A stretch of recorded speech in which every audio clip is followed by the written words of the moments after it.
Hello दोस्तों, स्वागत है आपका आपके अपने यूट्यूब चैनल स्टडी विथ एजे में। इसमें आज की वीडियो में मैं आपके लिए लेकर के आया हूँ आपकी अंकुर अभ्यास पुस्तिका, जो आपकी हिंदी विषय की है दोस्तों। और ये कक्षा चौथी के बच्चों के लिए आई हुई नई वर्कबुक है। और दोस्तों, आपकी अंग्रेजी, पर्यावरण और गणित इसकी वीडियो चैनल पे मैंने करवा दिया है। तो चैनल पे जाकर के उन वर्कबुक को अवश्य देखें और समझें कि कैसे उसमें मैंने क्या क्या चीज़ें आपके लिए बताया है। आइए, आज इसमें हम देखेंगे हिंदी का आपका सप्ताह 10 में है आपका प्रथम आवधिक आकलन। इसको देखेंगे और समझेंगे कि किस प्रकार से आपको इसमें अपने हल करना है, इसको कैसे इसमें लिखना है, आपको प्रश्नों के आंसर, वो सारी चीज़ें देखेंगे। और दोस्तों, चैनल सब्सक्राइब करना आपके काम की, काफ़ी सारी चीज़ें इस चैनल पे मैं डालते रहता हूँ। तो समय समय पर आपको सारी चीज़ें मिलती रहेगी। उन सभी चीज़ों को देखने के लिए आप चैनल सब्सक्राइब करके रखिएगा। आइए देखते हैं यहाँ पर सप्ताह 10 में बहुविकल्पी प्रश्न है। सबसे पहले यहाँ लिखा है कि निम्नलिखित पंक्तियों को पढ़कर प्रश्नों के उत्तर दीजिए। तो जैसे यहाँ लिखा है, होली के अगले दिन सभी आपस में रंग अबीर गुलाल लगाते हैं, गले मिलकर होली की बधाई देते हैं।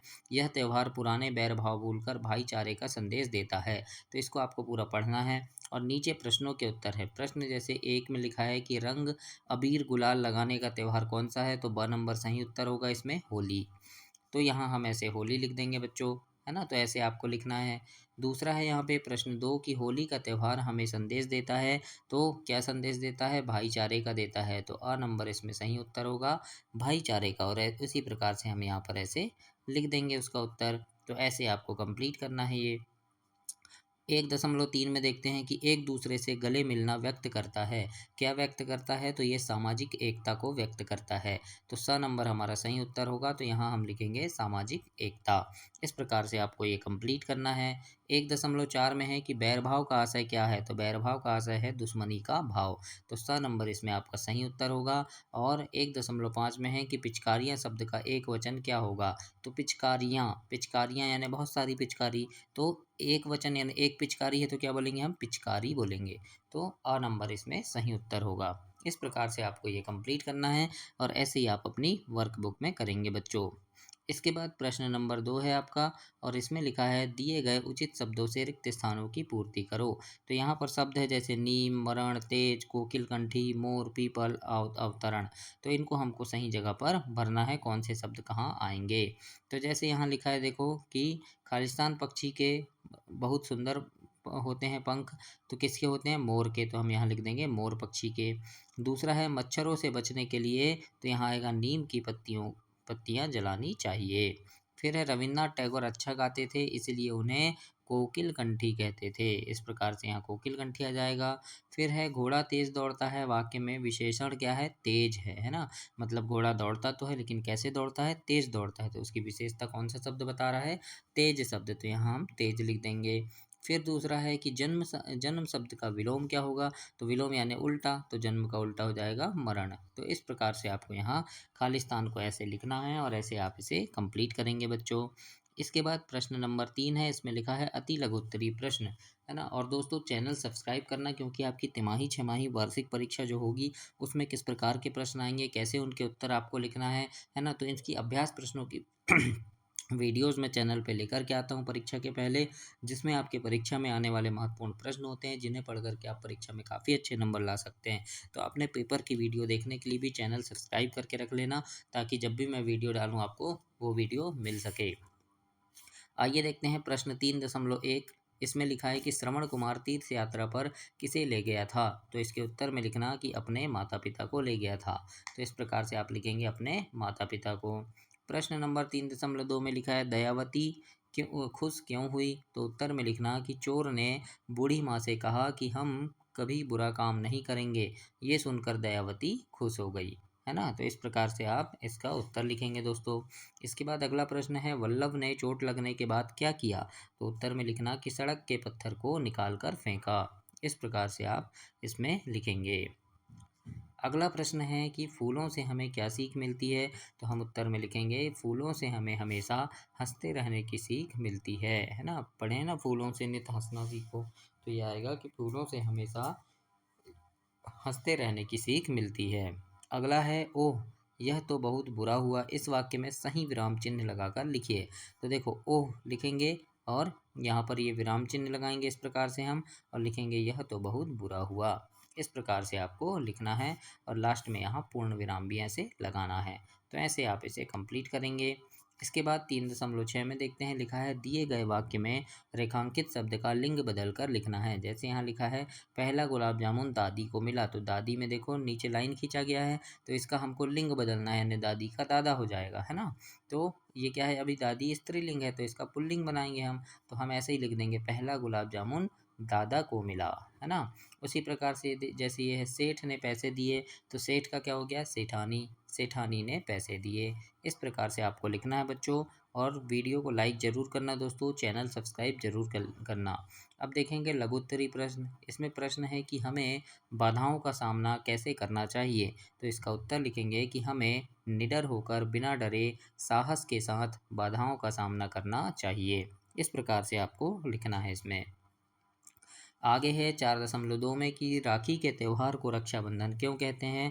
तो उत्तर में लिखेंगे भाई बहन को जीवन भर रक्षा का वचन देता है, भाई जो है अपनी बहन को जीवन भर रक्षा का वचन देता है, इसीलिए राखी के त्यौहार को रक्षाबंधन कहते हैं। इस प्रकार से आपको इसका उत्तर लिखना है। फिर अगला है कबूतर जाल को कटवाने हेतु चूहे के अलावा और किसके पास जा सकते थे। तो हम लिखेंगे कि कबूतर जाल कटवाने के लिए चूहे के अलावा गिलहरी के पास जा सकते थे। इस प्रकार से इसके उत्तर में आपको लिखना है। अब यहाँ पर प्रश्न है 4.4 की प्रार्थना कविता में कवि किन किन को अपना सगा मानना चाहता है। तो उत्तर में लिखेंगे प्रार्थना कविता में कवि ने मातृभूमि की प्रकृति, पुरुष एवं पशुओं को अपना सगा माना है। इस प्रकार से आपको 4.4 में लिखना है बच्चों। आगे 4.5 है कि वाक्यों में रेखांकित शब्द के विलोम लिखकर वाक्य बनाइए। विलोम यानी उल्टा।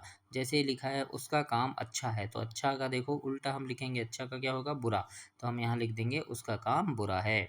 फिर है वह बहुत छोटी है, तो यहाँ हो जाएगा वह बहुत बड़ी है, छोटी का बड़ी। फिर हमको कितना सुख है, तो सुख का दुख हो गया, तो हम लिखेंगे हमको कितना दुख है। इस प्रकार से आपको इसे कंप्लीट करना है और ऐसे लिखना है। आगे है 4.6, इसमें लिखा है दिए गए शब्द से वाक्य बनाइए। तो पहला है यहाँ खींच, तो हम बना देंगे चॉकलेट ना मिलने पर मोहन खींच गया, है ना। फिर है छींक, तो लिखेंगे मिर्च का डिब्बा खोलते ही छींक आने लगी। फिर है यात्री, तो लिख देंगे बस में सभी यात्री हैं। इस प्रकार से आपको एक वाक्य बनाना है इन शब्दों से। आगे देखते हैं दीर्घ उत्तरीय प्रश्न, बड़े प्रश्न हैं। अब अनाज को कीड़े से बचाने के लिए कौन कौन से घरेलू उपाय किए जाते हैं। तो इसके उत्तर में हम लिखेंगे कि अनाज को धूप में सुखाते हैं, अनाज के बीच नीम के सूखे पत्ते रखते हैं। तो इस प्रकार से आपको ऐसे लिखना है बच्चों। इसके बाद 5.2 है, इसमें लिखा है निम्नलिखित पंक्तियों का भाव स्पष्ट कीजिए। जैसे लिखा है दीपक से सीखो जितना हो सके अंधेरा हरना, पृथ्वी से सीखो प्राणी की सच्ची सेवा करना। तो इसका अर्थ लिखेंगे हम कि दीपक से हमें अंधेरा दूर करना सीखना चाहिए, और पृथ्वी से हमें प्राणी की सच्ची सेवा करनी सीखनी चाहिए। इस प्रकार से आप इसे कंप्लीट करेंगे। इसके बाद है यहाँ पर प्रश्न कि 5.3 है कि आप बड़े होकर क्या बनना चाहते हैं और क्यों। लिखिए, तो हम लिखेंगे कि मैं बड़ा होकर डॉक्टर बनना चाहता हूँ और डॉक्टर बनकर लोगों की सेवा करना चाहता हूँ। इस प्रकार से आपको ऐसे लिखना है, इसे कंप्लीट करना है। अब इसके बाद है कि आप अपने गांव को स्वच्छ बनाने के लिए क्या क्या कार्य करेंगे। तो उत्तर में लिख देंगे कि नियमित साफ सफाई का ध्यान रखेंगे, नालियाँ साफ रखेंगे, सड़कों पर कचरा नहीं करेंगे और स्वच्छता के लिए लोगों को जागरूक करेंगे। इस प्रकार से आपको प्रश्न 5.4 में लिखना है और ऐसे कंप्लीट करना है। और अब आगे देखते हैं मौखिक आ गया। अब मौखिक है कि चित्र को देखकर प्रश्न पूछना है कि चित्र में क्या हो रहा है, इस चित्र में कौन सा त्यौहार मनाया जा रहा है। तो ये आपसे शिक्षक पूछेंगे, तो आप इसको चित्र देख करके इसके उत्तर देंगे। अब यहाँ प्रश्न 2 है, यहाँ प्रश्न 2 में लिखा है नेहरू जी के निधन के बाद 2 जून 1964 को लाल बहादुर शास्त्री देश के प्रधानमंत्री बने और 1965 में पाकिस्तान ने भारत से लड़ाई छेड़ दी। उन्हीं दिनों देश में अनाज की भारी कमी थी। शास्त्री जी ने अपने भाषण में कहा कि हमें अपनी रक्षा के लिए सीमा पर खून और खेतों में पसीना बहाना होगा, और हमारा नारा था जय जवान जय किसान। इस प्रकार से उन्होंने ये नारा भी दिया था, है ना। तो इसको पढ़ना है और इसको अब बच्चे पढ़ेंगे, है ना, टीचर आपसे इसको पढ़वाएंगे, ठीक है। आपको यहाँ पर देखो, यहाँ लिखा है कि 30-40 शब्द पढ़ना है, फिर 20-29 शब्द, इस प्रकार से आपको इन शब्दों को पढ़ना है और सही क्रम में चिन्ह लगाएंगे। ये आपको शिक्षक करेंगे, आपको यहाँ नहीं करना है। अब यहाँ पर टीचर आपको मौखिक प्रश्न पूछेंगे कि लाल बहादुर शास्त्री देश के प्रधानमंत्री कब बने।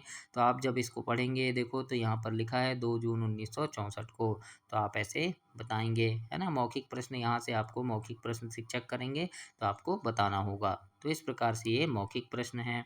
अब यहाँ पर भी मौखिक प्रश्न है आपके लिए, नहीं इसको लिखना नहीं है। अपनी पाठ्य पुस्तक भाषा भारती से कोई कविता की 4 पंक्ति सुनाएं। तो कोई भी कविता है, जैसे प्रार्थना कविता है ना, सीखो कविता है, उसकी 4 लाइन आपको सुनानी है। फिर यह सुनाई गई कविता का सरल अर्थ भी बताना है आपको, कि जैसे आपने बताया कि दीपक से सीखो अंधेरा हरना, तो आप बताएंगे कि दीपक से हमें अंधेरा दूर करना सीखना चाहिए, है ना। इस प्रकार से आपको बताना भी है।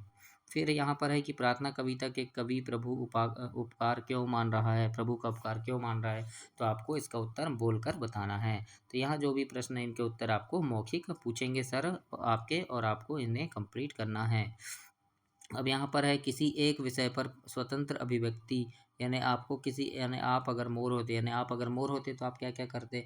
तो आप बताएंगे सर मैं मोर होता तो मैं जंगल में नाचता, अपने पंख फैलाकर नाचता, बारिश होती है ना, तो मुझे बहुत अच्छा लगता है। इस प्रकार से आप बताएंगे। या फिर आप सरपंच होते, यदि आप शिक्षक होते, यदि आप मोबाइल का सही उपयोग, है ना, मेरा प्रिय खेल, तो इनके बारे में आपको 2-4 वाक्य बताने हैं अपने गुरुजी को। इस प्रकार से आप इसे कंप्लीट करेंगे बच्चों। और इसी के साथ आपका सप्ताह 10 समाप्त हुआ। अगली वीडियो में हम सप्ताह 11 देखेंगे। तब तक के लिए आप चैनल को सब्सक्राइब रखें, अपने दोस्तों तक भी इसे शेयर करें और वीडियो को लाइक करें।